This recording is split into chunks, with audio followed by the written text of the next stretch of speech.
great crowd out here today. I know we've got folks who, maybe this is your first time coming to a Wooddale Lunch and Learn. Could be that you are a regular here. You're in for a treat today. We have some wonderful speakers. Jim and Stephanie Teal are really, I call everybody who walks into Wooddale Church a gift to Wooddale Church. You're a gift to the Family Resource Initiative. Everybody who walks through these doors has infinite worth and value, and you're created in the image of God, and I love who God has brought here. Jim and Stephanie are a huge gift to me, though, in the Family Resource Initiative, because they have such a passion for marriage. They've been such intentional parents. Their daughter, Emma, is on our staff, and they've got just some great adult kids. Emma leads our senior high, which is a ministry I led here for 7 years, and she leads it way better than I ever did. And so she had some great parents and is doing a wonderful job. But Jim and Stephanie lead our marriage ministry called Re-Engage, which is for anybody who might need to just reconnect or reignite or maybe even resurrect a marriage. And so one of the things that Re-Engage does every year and every semester, we encourage couples, hey, rate your marriage on a scale of 1 to 10. Every once in a while, you get a 0, right? Or a negative 1, kind of thing, to really make the point, we're in a really rough spot. And sometimes we get some oblivious husbands who are like, I'm a 10, but their wives are like, we're a 6, or whatever. And it is so encouraging over the course of the semester, to just see people intentionally engage with different areas in marriage that maybe, we kind of ignore in those subsequent years of marriage. And to see how lives and marriages are just brought back together.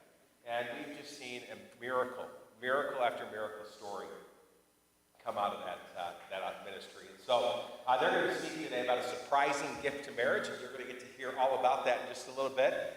Just so you know, we have 3 other Lunch and Learn scheduled for this summer. The fall is completely planned, and you'll be seeing that schedule come out. We've got some old favorites coming back this fall. Mike Max, who spoke recently, WCCO, is going to be speaking this year. Not going to be talking about sports. He's going to be talking about forgiveness and the power of forgiveness. And so you'll want to come back to see Mike. We've got some of our favorite therapists that are going to be with us.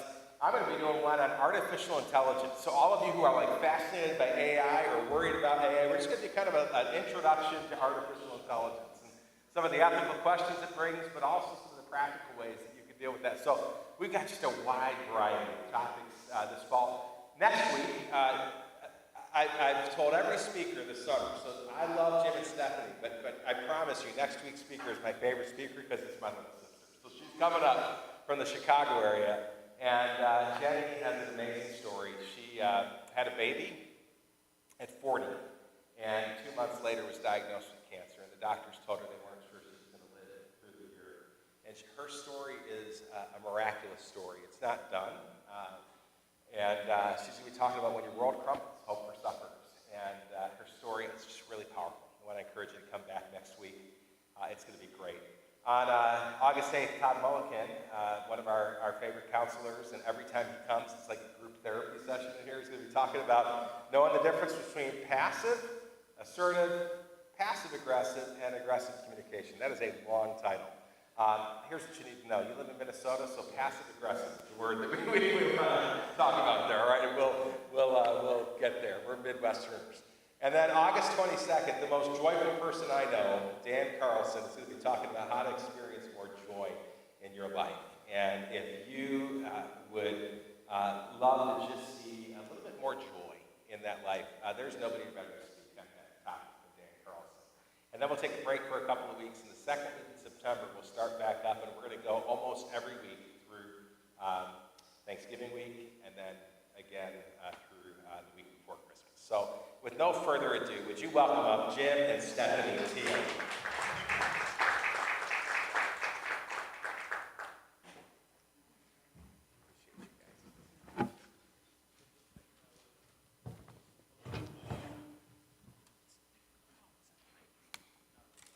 Hi, everybody. Am I on? Can you hear me? Perfect. All right. We are so excited to be here today, so thank you, Brian, for asking us to speak to everybody today. Like Brian said, we're Jim and Stephanie Teal. We've been married for 32 years, and we have been blessed with 3 amazing kids and a soon-to-be a daughter-in-law. We have been involved in the marriage ministries here at Wooddale for about 5 years. And we just have found a lot of joy in serving in that way, especially because we get to serve together. But we want to start with a few disclaimers. Jim and I have 0 degrees in theology, psychology, or teaching between us. No certificates either. So we rely completely on the Bible and God's teaching. We believe in the institution of marriage as God designed it, and we love Jesus. In no way are we good examples or even really good at what we're going to talk about today. We are works in process, but we know firsthand how incredible it can be when we do it.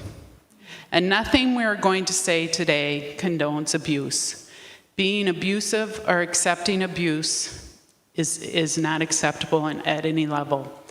And so if you're in that situation, please reach out to the Family Resource Center office for help. So I'll also add that Stephanie is retired just a couple of years. She was in the banking industry and I'm in equipment finance. We met as CPAs, so we're both from the business world, so buckle up for bullet points. That's just how we do our presentations. First, though, a little word from our sponsor, Re-Engage. As Brian mentioned, it's a marriage ministry that we have here at Wooddale. It's on Tuesday nights. We have a fall session and a spring session. It starts up again on September 10th, and the registration is up as of today. Re-Engage is a ministry that was developed by Wooddale Church in Dallas, Texas, and then they made it available to other churches.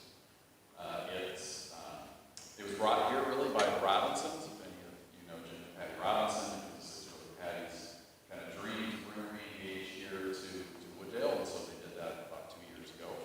And we've just been blessed to be a part of it with a lot of incredible couples that help lead it, and wonderful to see the different couples that have signed up for it and how it's changed in their marriage. It's really all about God's plan for marriage. I mean, how He intended marriage to be, and then to really work that through in a large group and closed group settings. You can really talk about it, do some homework on it. And as Brian said, I mean, it is for couples who think their marriage is going along just great. We've had couples who think their marriages are 10s, and they were pretty close to that, but still came away with things that they learned. Couples that have been married for almost 50 years who talk about how great it was. And then we've had couples who have told us that they were on the brink of divorce, that they were separated, and if this didn't work, they were done. And it didn't completely cure all of the problems with their marriage, but they left living together again, holding hands as they left, and committed to really resurrecting their marriage. So it's for marriages of all kinds. And one of the kind of overriding principles in Re-Engage is this concept about a circle. And so John McGee, he's from Watermark Church, he helped found Re-Engage. He has this quote about one of the best ways to improve your marriage is to draw a circle around yourself and then begin changing everyone inside the circle. It's so true because so many couples come and one of them will say, if my husband would just stop doing this, if my wife would only do this. They always start off with the other person. And instead, we really try to have people focused on you because you're the only one, that can make decisions for yourself. I can't control Stephanie, she can't control me. And our first time through, when, as Brian said, you rate your mess of your marriage, I rated it, and after like 2 weeks, I lowered my rating. It had nothing to do with Stephanie. It really didn't have anything to do with the condition of our marriage, other than I realized all the things I needed to work on. And there were a lot of things to work on myself, and that's kind of the point, and you'll see that throughout what we're going to wind up talking about. So our verses for today are from Ephesians 5, and a lot of times when people talk about these verses, they cover a different range of verses. Sometimes start with 18 going through 33, sometimes they start at 22. We selected kind of verses throughout this to get to the main point without making it really too lengthy.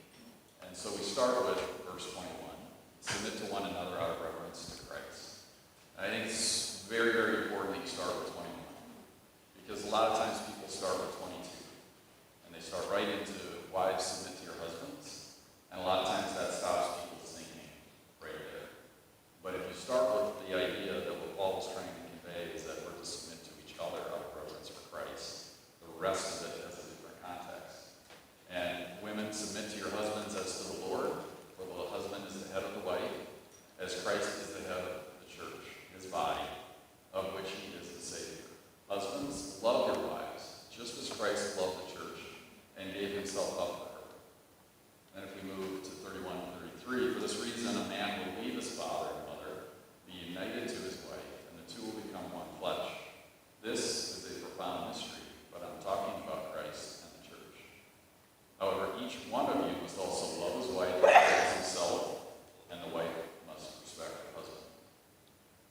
So a few words about this passage about Ephesians. The book of Ephesians was written by Paul, a letter to the church at Ephesus, and it was written about 60 AD. It's a passage about the unity of the church, of the believers. And the first three passages are really about that. What is the church? Who is this group of believers? Then it starts to talk to us about how we need to follow Christ and how we need to live our lives. In chapter 4, it talks about us as individuals. Then it gets into us as husband and wife. Then as children and parents. And then as servants and their masters. It's an interesting thing to look at the time that it was written. So in the first century, the status of women is almost like I shouldn't have said they have one. Because women had about the lowest status that they could ever have. It was lower than Old Testament times. So when you read about Proverbs 31, that was at a time when women had a higher standing than they did in the first century. Whether it was Jewish culture or Roman culture, women were not considered to be very worthy or very high. If you were a woman back then, you couldn't pray in public. You couldn't testify in court. Girls and women were not taught to read, and you were even discouraged to go into the marketplace. So when a woman would have read this passage from Paul, they would have been elated. I'm on an equal footing with my husband. We're supposed to both submit to each other. This would have been a very, very welcome letter for them to have read then. For men, it was a little different. It was a radical departure from what they had been taught, from what all along they had been told as the head of the household, what their position should be. Now, Paul is telling them that you're on an equal footing with your wife, and that you need to lay down your life like Jesus laid down his. If you think about it, 60 AD, there were many men that were living at that time that might have even seen Jesus, might have followed him and listened to him. So this wasn't us learning about it 2,000 years ago. This was people who actually lived during that time and knew the sacrifice that Christ made, heard his incredible message, saw what that was. Even if they were younger, they heard it firsthand, right, from their father or grandfather who witnessed him and heard about him. So they knew what Christ did for the church. And now to learn that they need to mimic that would have been a big, shocking thing to learn about, but a very good thing, of course. And Ephesians has this overall tone of unity. It's a unity of the believers, of the body of Christ, what Christ did for the believers to redeem all of his believers. And so this message of kind of an equality for husband and wife was right along with what he was trying to teach all of us. And then I think it's really interesting some of the specific choices that Paul used when he wrote this. So he used the word that means to submit when he talked about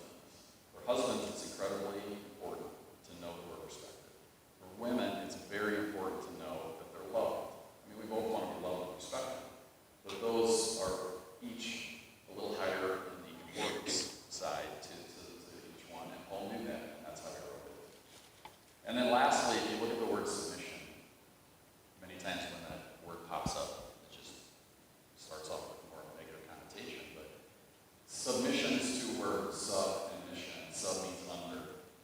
Mission is an assignment or a calling. So by saying this, saying that we both should submit to each other, it means we're both under a calling and a mission. And so that mission is to put Christ first in our life, to live our lives for God, and we need to do that together. And that's why he chose that word. So what is the profound mystery that Paul refers to in Ephesians? God designed marriage as an image of Christ and the church. The relationship is between lover and beloved, not master to servants. It's meant to be a living drama of the gospel and how Christ and the church relate to each other. Jesus willingly stepped down from his position of glory and gave himself up on the cross for all of us. He was a servant leader, and this is the charge given to husbands, to love, lead, and submit to their wives as Christ did for the church, his bride. For women, we are charged with submitting to our husbands as every Christian is to submit to God. The new heart God gave us when he saved us pumps submissive life throughout us. We submit to God, the author of our lives, and therefore our true authority. Therefore, a wife is to respect and submit to her husband like the church respected and submitted to Christ. The roles of husband and wife in marriage are not arbitrarily assigned, and they're not reversible without obscuring God's purpose for marriage. The roles of husband and wife are rooted in the distinctive roles of Christ and his church. God means through marriage to say something about his son and his church by the way husbands and wives relate to each other. So what does submitting look like to one another? It's a voluntary attitude of giving in, cooperating, assuming responsibility, and carrying a burden. It is beautiful and God-glorifying from the very beginning because God designed it. He knows what is best for us. He loves us and wants the things that lead to his glory and our thriving in him. And it's from this ultimate submission to God that every other earthly submission makes sense. God is a God of order and not chaos, and he has ordered his world, and in our submission to him, we take our place within that order, an order that is good and right because he declared it so. It has nothing to do with how smart or talented one may be, and that's the difference between how the world views submission compared to how God has ordained it to be. It's not about one's value or ability, but the Father's order and authority. Mutual description, as Jim read in verse 21, doesn't mean both partners submit in exactly the same ways. Christ submitted to the church in one way, by a kind of servant leadership that cost him his life, and the church submits to Christ in another way, by honoring his leadership and following him faithfully. Submission is not a sign of weakness or lowliness, but a beautiful dance of mutual love, respect, service, and obedience to God's design for marriage. A kind of quiet competition to put the other person first, a please let me get that for you, or you first attitude. It's to help make our spouse's task easier, even sweeter. Can you pull with her on her yoke? Can you lift with him the heaviest of burdens? And that is the hardest, yet single most important function of being a husband and wife in marriage. The end goal is always the same, to love and point one another to Christ through our marital roles and responsibilities. And as I said in the beginning, Jim and I are a work in process. But if you were to see into the heart of our marriage, you would certainly not see perfection, but you would find like-mindedness. You would find a loving husband who is working on leading his family to the best of his ability, and a wife who is doing her best to support, encourage, and affirm him as he does so. You would see failure, disagreement, and the occasional bickering, but you would see apologies and forgiveness following soon after. Ultimately, you would find two people who are doing their very best to live as one flesh by submitting to the marital roles God has ordained. you would see how much they desire and seek to rely on his strength and grace in order to do just that. A wife's submission and husband's loving leadership combined shape a marriage into an incredibly beautiful and God-honoring thing. I am so thankful I'm married to a man who fulfills his leadership role in a way that points me to Christ. And I pray that in my role of submitting to him, he too is pointed to Christ. So I want to say a few things about what submission is not. It's not agreeing with everything your spouse says. It's not leaving your brain or your will at the wedding altar. It's not avoiding every effort to change or influence your spouse. It's not putting the will of your spouse before the will of Christ. It's not receiving your personal spiritual strength primarily through your spouse. And as Jim said earlier, it's not obedience. So what's sort of the main barrier to us being willing to submit to each other? It's really has to do with self-centeredness. Unfortunately, that's what we were born with, the sin nature. That's our default, is to be self-centered. 80% of the time, we think about ourselves. You really think about that. Think about thoughts that go through your mind every day. There are things like, what am I going to do today? What do I want for breakfast? What am I going to wear? What's on my plate today at work? What's on my plate today at home? What do I have to do this weekend? It's all what I have to do. It's all about me. Sometimes that's not bad, but it still shows that we think about us way more than anything else. Even the other time, the other 20%, the majority of that time, we're thinking about what other people can do for us. Boy, I really hope that Stephanie gets up in the middle of the night to let the dogs out, Stephanie. Boy, I really hope that my son mows the lawn for me tonight. I'm thinking about, I'm really focused on me. That's our fault, because unfortunately, we're in a fallen world. What's really unfortunate too, though, about self-centeredness is that it breeds itself. And so what happens is, if I sense that Stephanie's being self-centered, Which doesn't happen very often. 5 times that's I don't want to ever turn any of my own self-centeredness. You go into protection or default mode, right? Somebody else wants it their way, well, I want it my way. And maybe I need to be more adamant about my way than I normally would be, because I'm sensing you should be really adamant, which doesn't happen. Other people told me that happens in their marriage. Okay. And so we get impatient, we get harsh, we might get cold or short with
It's not forced on us, and so it's just like a gift that you would give anybody else. It's an incredible gift that you give to your spouse.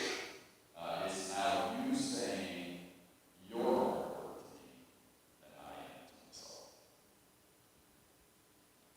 So what are the aspects of a wife's role? Let's talk first about the indispensable companion and the completer. In Genesis 2:18, God states that it's not good for man to be alone. This is the first thing in all that God created that he finds imperfect. And thus he would make an Ezer suitable for man. And so God created Eve from Adam's rib because Adam needed a suitable helper. Adam and Eve were the first married couple. In the order in which they were created is important, the man and then the woman, and the purpose for which woman was created. Submissive was very good and was not the result of the fall. It was central to the divine beauty and perfection that existed in their marriage. Unfortunately, the meaning of the word Ezer was diminished when translators defined it as a helpmate. It is used in the Old Testament 21 times, 2 times referring to Eve, 3 times to the powerful nations Israel called upon for help, and 16 times the word refers to God as our help. Ezer is a powerful Hebrew military word.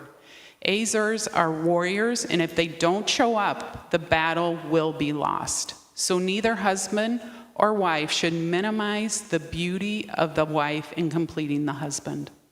Scripture never suggests that one spouse is more important or valuable than the other.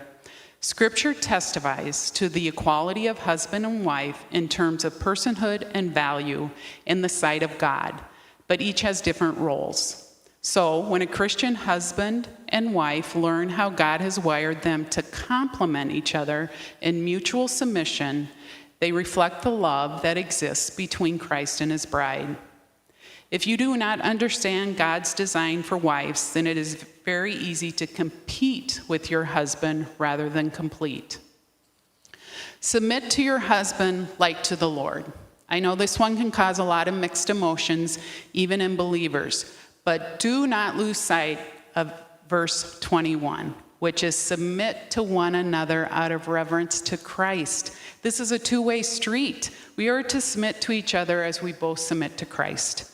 Submission, as Jim said, is never unconditional and not meant to be merely compliant. And remember, a woman is responsible to God first, and trust ourselves first and foremost to God and next to the man God has joined us to. The aspects of a husband's role, many times husbands start with the verse 22, which is wives submit yourselves to your own husbands as the Lord. And then they stop partway through 23, which is what husbands have to like. And they get to that one. That's it. It's a very selfish way of looking at the headship or leadership of marriage.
So humility, what is it? It's placing someone as more important than yourself. It's treating your spouse as more significant than yourself. Humility is not thinking less of yourself, but thinking of yourself less. Click. As Philippians 2:3-5 states, do nothing from rivalry or conceit, but in humility count others more significant than yourselves. Let each of you look not only to his own interest, but also to the interest of others. Marriage is not about getting your own needs met, but learning to humbly love and serve someone else.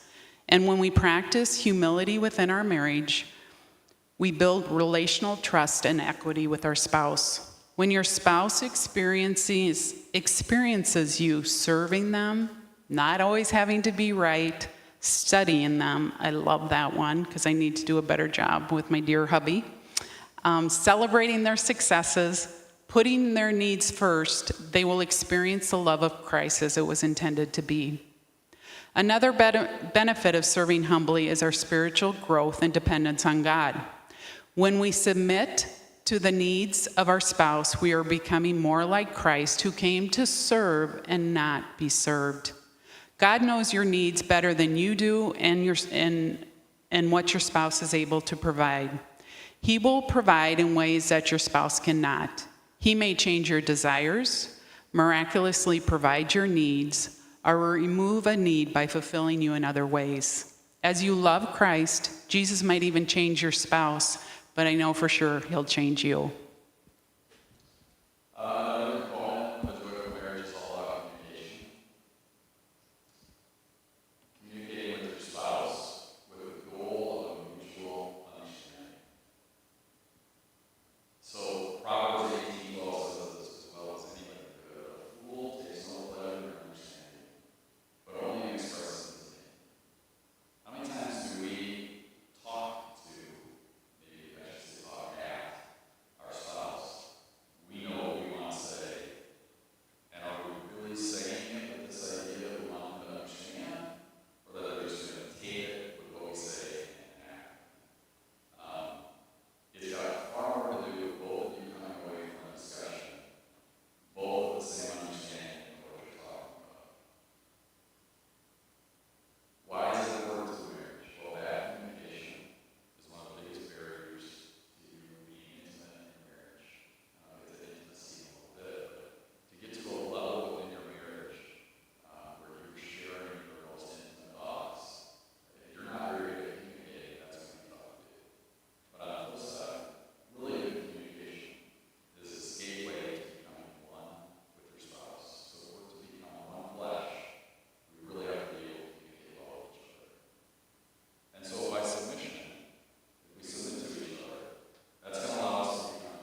So another component is forgiveness. Forgiveness is the decision to pardon an offense and give up the right to be repaid. Side note, a few things forgiveness is not. It's not condoning, excusing, or enabling sin. It's not forgetting. It's not a feeling or conditional. And it's not just about the person who hurt you. In forgiving your spouse, it makes it God's debt to collect and sets him as your protector and justifier. You can find peace in knowing there will be no injustice with God. He will fully collect the debt of sins against you, including the sins of your spouse. So it frees you to love despite your wounds. It is critical in marriage because Christ has forgiven you despite all you have done, and we are commanded to forgive in the same way. As C.S. Lewis states, to be a Christian means to forgive the inexcusable because God has forgiven the inexcusable in you. In our obedience to the command of forgiving, we are submitting to the perfect plan and ways of God. In forgiving, we are entrusting God for justice on our behalf. Intimacy, so as I was talking about intimacy, and it's both it's emotional intimacy, it's sexual intimacy, and it's spiritual intimacy. Emotional intimacy is fully know and to be fully known. So that is things like Stephanie said about studying your spouse and really knowing them. Also learning to predict what they might say or what they might think or what they might not do. It's an incredible feeling to know that you're known, that your spouse really gets you. God wants us to have a healthy sex life. He created us that way. If you want to know more about it, lesson 12, re-engage Tuesday nights, 6:30, registration open. We have a wonderful couple, the Robinsons, that come and teach on intimacy and do a phenomenal job with sexual intimacy. And spiritual intimacy, so that's experiencing God together. And our journey with God, our road to becoming sanctified, meaning our road to becoming more and more Christ-like. Intimacy allows us to do that together.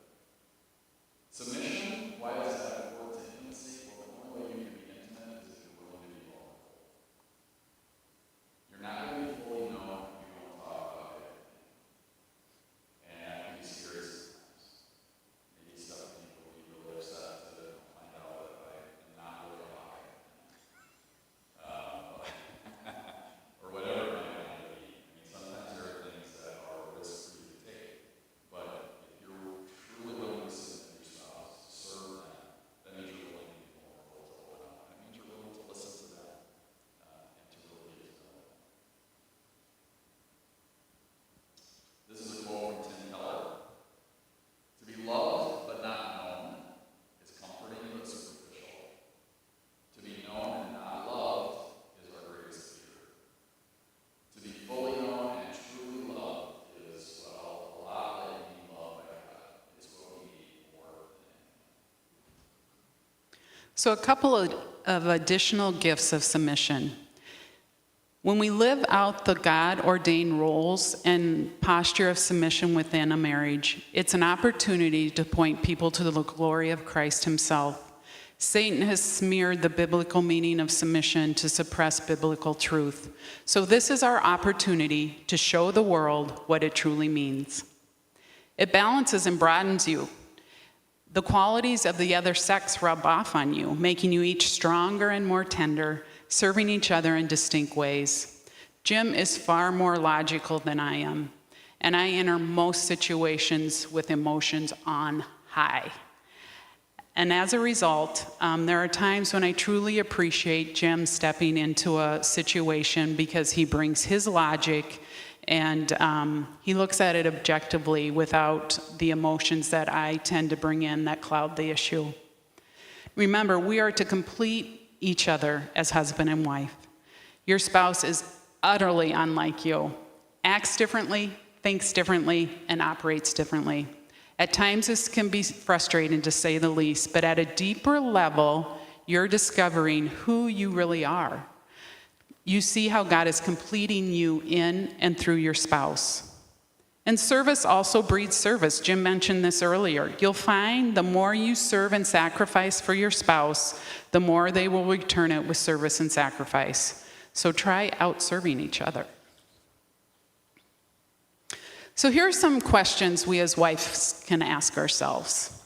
How often do you ask for your husband's opinion? Or do you go to a friend or your mom or a mentor?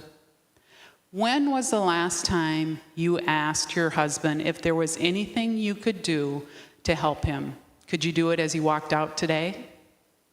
Have you created a safe place for your husband to disagree with you and voice concerns? And if not, what can you do to change that? How would your husband describe your respect for him on a scale of 1 to 10? And do you have the courage to ask? And are you competing or completing your husband? Those questions and lessons can ask themselves. Are you a good student of your wife? What's her favorite color? What's her favorite meal? Her favorite flower? Hobby? Do you initiate date nights? Date nights are a great way to learn your spouse. It's like going to school. What's your favorite class to take? Consider date night to be a lot.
topics. Some of you are surprised by the topic today of a surprising gift for your marriage, and you may have some questions. Well, we're all surprised by the fire alarm. I'm pretty confident that is a test, and they will run down here if it's not. So, sorry about that. Yeah. I know it's a preschool test. I've no idea how long that's going to go. But any questions that anybody has for the two of these as we deal with that surprise? Otherwise, what I want to do, you guys covered this so well. I mean, and I was thinking about questions as you were talking, and then every time I'd have a question, you'd provide the answer, and it was awesome. I love practical teaching and the practicality. Yes. False, excellent. False alarm. But just the practicality, Jim, the way that you just ended that, questions about, how do you become more intentional as a husband about being a spiritual leader? But you've talked a little bit about Reengage, the program that you lead. Could you maybe just give us if we've had couples in there that have been married as little as 4 months, and couples in there who've been married 58 years. What would you say to that couple that would say, do I really need to do something like Reengage? I think the first thing that I would say to somebody like that is, I didn't really necessarily think Stephanie and I needed to Reengage. We did the pilot program together with Robinsons. I know we thought our marriage was perfect, but I certainly thought it was a really good marriage. And then I came in and learned so many things, again, that I could be doing to make our marriage better. And it is better today. It truly is better today than it was before we engaged. Because we're able to recognize a lot of these things that before we didn't. Whether it's one of us being selfish or self-centered, whether it's this idea of staying in my circle again. I can't speak for Stephanie, and she's not going to speak for me. I can only work on me. And so many of those things that I learned there, I didn't know before. Or if I knew before, I went in one ear out the other, and I wasn't applying it. And a lot of Reengage is about how do you apply all of these things in your life. Go home and do this for the week, and come back and let's talk about it. So that's what I would tell people, is you'll be surprised at the things that you don't know about your marriage. I just want to say that we did do Reengage. And my husband and I have been married for 45 years, and I feel like you go through so many different stages of life, and therefore your marriage also goes through a stage of life, and it's different. And so it was a really good way, number one, to remind me there's a lot. I can only control what I can control. And there's a lot, if he's feeling sad today, that's too bad, but I can't change that necessarily. And so I do think, and in our group there was, I think we had been married the longest, and then there was a couple that was in their first year of marriage. And the nice thing about it was everyone was kind of different ages, so we were all in different phases of life. And I just think that there's never a day or a year when you can't continue to work on your marriage. That's so good. I know my wife Cindy and I would echo the same thing the Teals did, and the Robinsons would echo it too, right? Like, no matter who you are, whether you're leading in this ministry or you're attending this ministry, you are growing and you're being stretched, and this is a daily deal. A little different perspective. I've been widowed 11 years, and one of my biggest regrets at my wife's passing was I was not as much of a student of her. There was a lot of questions that I had after she passed. Of course, I couldn't ask them. So that's huge, in my view, is being a student of your wife and really digging in consistently. And as a newly engaged man, you got some great opportunities, right? Come on. I mean, yeah. But I appreciate your humility. And Bill, you're an amazing, amazing man. Other questions or comments? Yeah. Knew we'd get you talking. What's that alarm? I am married to the amazing man back there. It's been 47 years. And I just loved what you shared. And I really resonated with some of the points that you made.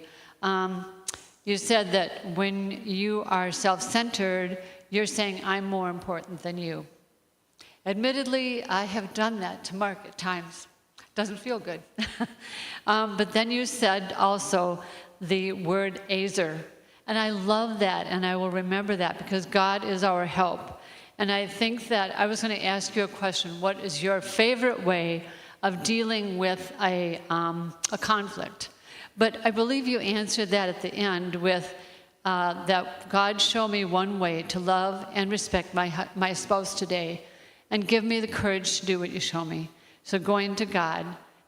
But is there anything else you could say that has really worked for you? Because Mark knows I'm often the emotional one, and I let my feelings be worn on my sleeve, and he's very thoughtful, and sometimes it really bugs me because he's thinking. Like, don't think, just say something. So can you answer that? What's your favorite way? Well, I think what I've learned to do with Jim, because like I said, there's times when I want his logic in a conversation. There's times though when I just want to be heard. And so I have said before, I just want you to listen. Because as the typical woman, like I said, I go hot and high on emotions. And sometimes I just need that release, right? And the other thing we have found is we have two couches that face each other in one of our sitting spaces. And that's where we do a lot of our deep dive discussions, because to Jim's point, we are forced to be eye to eye.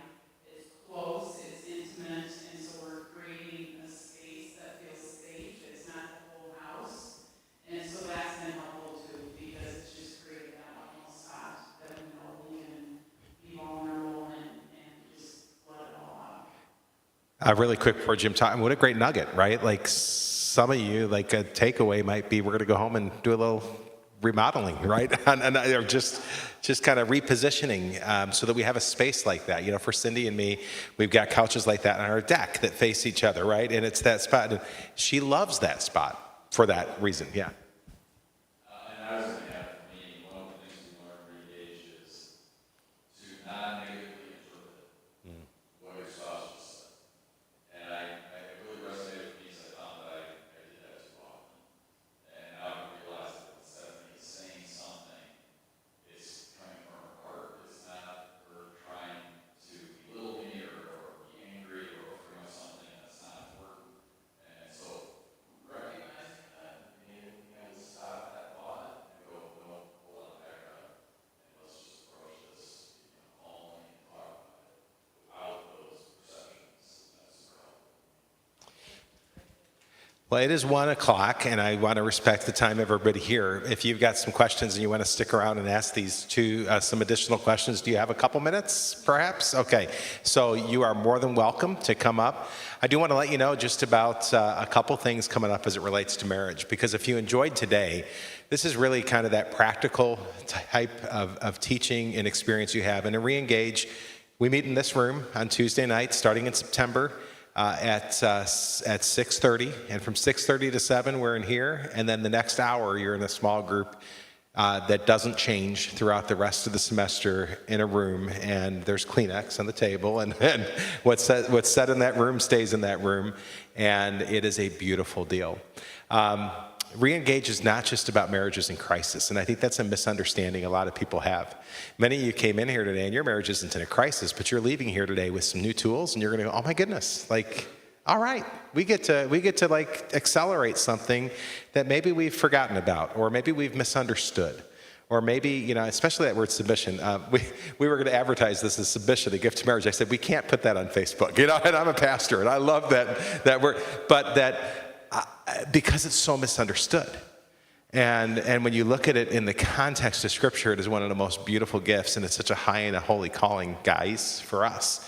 And Jim, again, is one of the most intentional men I know. So, men, if you want to give your wives a gift this year, you be the guy that signs up for the two of you. This is what you get. You get a book like this, and you're going to cover in 14 weeks 14 of the most common areas of marriage. You're going to start lesson 1 with love. And just like we talked about submission, what really is love? Like, we love tacos and we love our wives, and those are two very different things, and the same word is used for both. So what does it really mean, all right? Because some of my zeros are like, I love my wife like I love my tacos, all right? And we got to do better than that, all right? We're going to talk about brokenness, grace, humility, communication, forgiveness, making amends, reconciliation, commitment, expectations, emotional intimacy. Guys, week 12 is sexual intimacy. You got to get through those 11 weeks before we get there, all right? Week 13, spiritual intimacy. And then we're going to talk about investing. And the invest means we're going to continue to move forward. Here at Wooddale this year, we're going to start 2 new marriage ministries this year too. One is called Merge. And if you've got folks who are preparing to begin marriage, they're engaged or to be married, or maybe they're in their first year of marriage, and maybe, we've done some people that are 4 months into marriage and re-engaged, but maybe Merge might be just a better spot as you're bringing 2 lives together. It is just a powerful 8-week, kind of a mini re-engage to help prepare for marriage. But then that's followed by something called Foundations that looks like this. And so think about this. If you've got children or grandchildren who are getting married, or you're getting married, what would it look like to have the first 18 months of your marriage in a small group community with other people who have also just said I do and are facing a lot of those same issues in marriage? And what this does is over 18 months takes people through 4 of the most common areas of marriage, kind of in a deep dive. So you'll read Tim Keller's book, The Meaning of Marriage. You'll read Sheet Music by Kevin Lehman, which is on intimacy. You'll read a book on finances, because we know that so much of marriage is of financial issues. And there's one on just communication and conflict resolution. And so, and then there's just a lot of great exercises in that time. And so you get the gift not only of great wisdom, but a group of people to walk through with. We're also talking about a large marriage conference that we're hoping to bring to Wooddale with some national speakers in January. That stay tuned. I got some yeses this week. I'm really excited. Now I'm just waiting for approval. And if that happens, we are going to have an amazing marriage conference here that I think can be an impact really for our whole community, and it would happen a few weeks before our winter session of Reengage, and our hope would be we'll see a whole lot of people signing up for Reengage and Merge after that conference as well. So a lot of ways to invest in marriage this year, and we always have life groups and community groups and other groups that are investing in marriages as well here, okay? Thanks, everyone. Have a great week. I hope to see you next week. You're going to be blessed by our speaker next week, too. And if you have questions for the Teals, come on up.